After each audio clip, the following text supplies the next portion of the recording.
श्रीगुरुभ्यो नमः।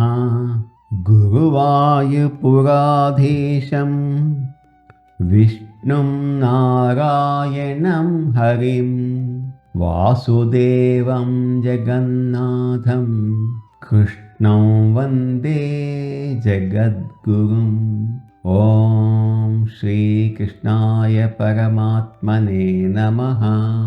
శ్రీ నారాయణ భట్టతిరి రచించిన శ్రీమన్నారాయణీయంలోని విరాట్ పురుషోత్పత్తిని తెలియచేసే 5వ దశకంలోని 9-10 శ్లోకాలను ఈరోజు మనం తెలుసుకుందాము. ఇంతకుముందు శ్లోకాలలో దేవతలు, ఇంద్రియాలు, పంచభూతాలు అన్నీ ఎలా పుట్టాయో తెలుసుకున్నాం కదా. అయితే అవి పుట్టిన వెంటనే ఈ జగత్తు ఏర్పడిందా లేక ఇంకేమైనా జరిగిందా అనే విషయాన్ని ఈ శ్లోకంలో శ్రీ నారాయణ భట్టతిరి గారు వివరిస్తున్నారు. 9వ శ్లోకం.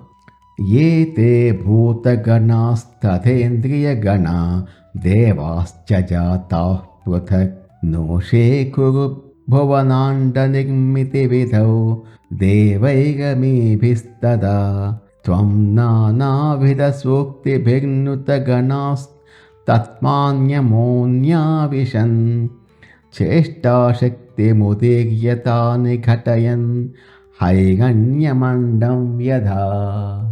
ఏతే భూతగణాః తథా ఇంద్రియగణాః దేవాః చ. పైన చెప్పబడిన పంచభూతాల సముదాయాలు, అలాగే 10 ఇంద్రియాల సముదాయాలు, ఆయా ఇంద్రియాలకు అధిపతులైన దేవతలు కూడా పృథగ్జాతాః విడివిడిగా పుట్టారు. తదా అప్పుడు అమీభిః దేవైః ఆ దేవతలందరి చేత, అంటే ఆ దేవతలందరూ కలిసి కూడా భువన అండ నిర్మృతి విధౌ ఈ బ్రహ్మాండాన్ని, ఈ విశ్వాన్ని నిర్మించే కార్యంలో నోషేకుహు సమర్థులు కాలేకపోయారు. అంటే ఈ బ్రహ్మాండాన్ని, విశ్వాన్ని నిర్మించే కార్యం వారి వల్ల కాలేదు.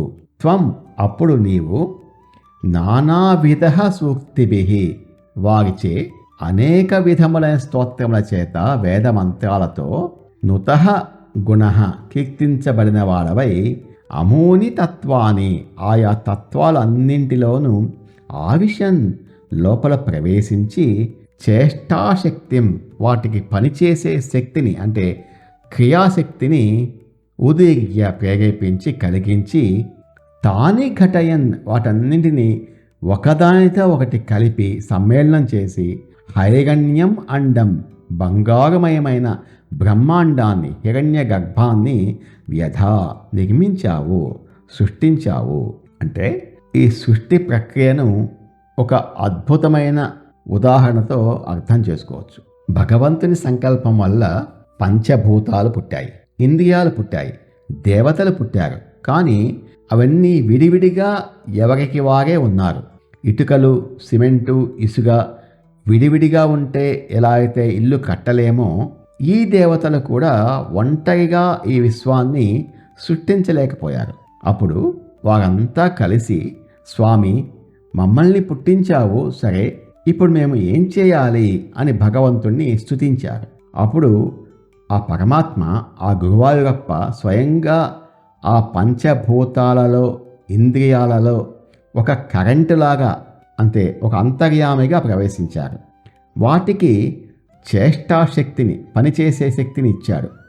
ఆ విడివిడిగా ఉన్న వాటన్నింటినీ ఒకదానితో ఒకటి కలిపేశాడు. దీన్నే పంచీకరణము అంటారు. అలా అన్నీ కలవగానే ఒక అద్భుతమైన బంగారు గుడ్డు లాంటి బ్రహ్మాండం, హిరణ్య గర్భం ఆవిర్భవించింది అని నారాయణ భట్టతిరి గారు ఈ శ్లోకంలో ఎంతో మనోహరంగా వివరించారు.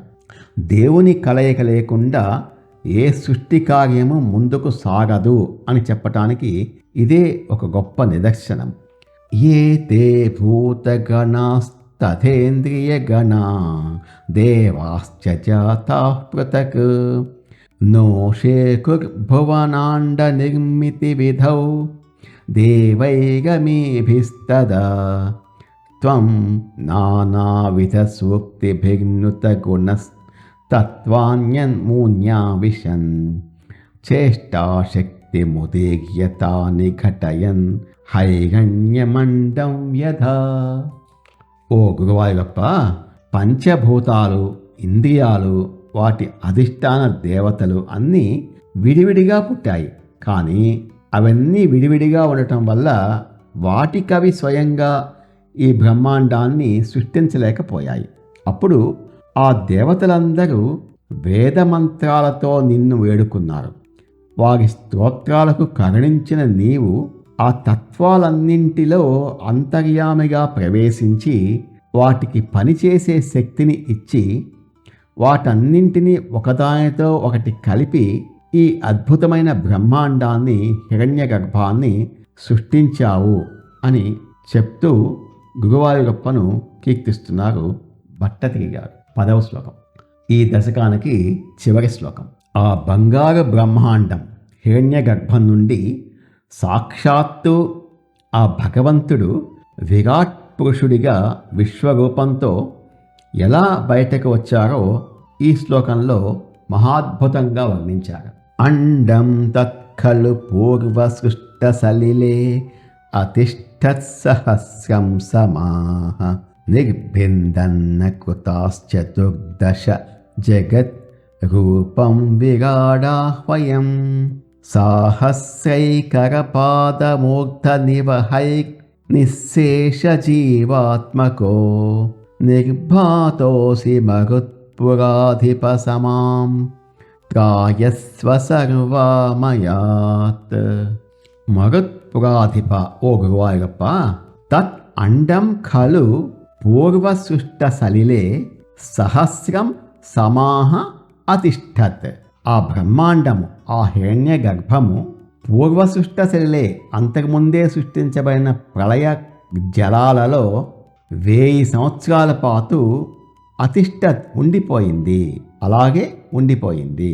నిర్భిందన్ ఆ తర్వాత ఆ అండాన్ని బద్దలు కొట్టుకొని చతుర్దశ జగత్ రూపం 14 భవనాలు తన రూపంగా కలిగినటువంటి విరాట్ అహ్వయం, విరాట్ పురుషుడు అనే పేరు గల రూపాన్ని అకృతాహ నీవు ధరించావు.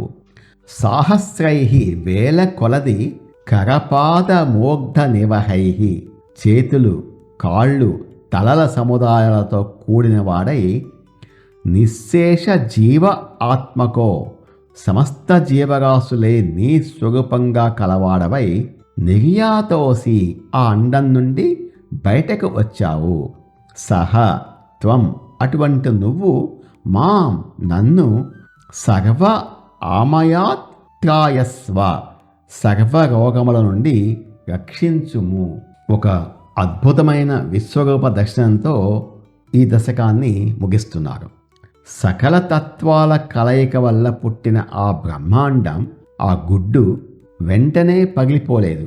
అది 1000 సంవత్సరాల పాటు ఆ ప్రళయ జలాలలోనే ఉండిపోయింది. ఆ తర్వాత ఆ గుడ్డును బద్దలు కొట్టుకొని భగవంతుడు విరాట్ పురుషుడిగా బయటికొచ్చాడు. ఆయన రూపం ఎలాంటిది? ఈ 14 లోకాలే ఆయన దేహం. సహస్రశీర్షాః పురుషః సహస్రాక్ష సహస్రపాత్ అని పురుష సూక్తం చెబుతున్నట్లుగా వేలాది తలలు, వేలాది కళ్ళు, వేలాది చేతులు, కాళ్ళు కలిగిన అనంతమైన రూపం అది. ఈ సృష్టిలో ఉన్న ప్రతి జీవి ఆయన దేహంలోని ఒక భాగమే. ఆ బ్రహ్మాండమైన విరాట్ స్వరూపాన్ని తన మనసులో దర్శించిన కవి పరవశించిపోయి భట్టతిరి గారు, స్వామి, సమస్త లోకాలను, సమస్త జీవరాశులను నీ దేహంలో ధరించిన ఓ విశ్వరూప, నన్ను కూడా ఈ యొక్క వాతవ్యాధి నుండి కరుణించి రక్షించు తండ్రి అని ఎంతో భక్తితో ప్రార్థిస్తూ సృష్టి ఆవిర్భావ ఘట్టాన్ని ఇక్కడ ముగించారు. 14 లోకాలు అంటే భూలోకము, భువర్లోకము, సువర్లోకము, మహర్లోకము, జనలోకము, తపోలోకము, సత్యలోకము. ఇవి ఊర్ధ్వలోకాలు. పాతాళ లోకాలు, భూమికి కింద ఉన్న లోకాలు. అతలం, వితలం, సుతలం, తలాతలం, మహాతలం, రసాతలం, పాతాళం. ఇవి 14 లోకాలని ప్రసిద్ధి. అండం తత్ఖలు పూర్వసృష్టసలిలే అతిష్టత్సహస్రం సమాః నిర్భిందన్న కృతాశ్చతుర్దశ జగత్ రూపం విరాడాహ్వయం సాహస్రైకరపాదమూర్ధనివహైర్ నిశ్శేషజీవాత్మకో నిర్భాతోసి మరుత్పురాధిప సమాం త్రాయస్వ సర్వామయాత్. ఓ గురువాయూరప్ప, పైన చెప్పబడిన ఆ బంగారు బ్రహ్మాండం అంతకుముందే సృష్టించబడిన ప్రళయ జలాలలో 1000 సంవత్సరాల పాటు అలాగే ఉండిపోయింది. ఆ తర్వాత నువ్వు ఆ అండాన్ని ఛేదించుకొని 14 భువనాలే నీ రూపంగా కలిగిన విరాట్ పురుషుడిగా ఆవిర్భవించావు.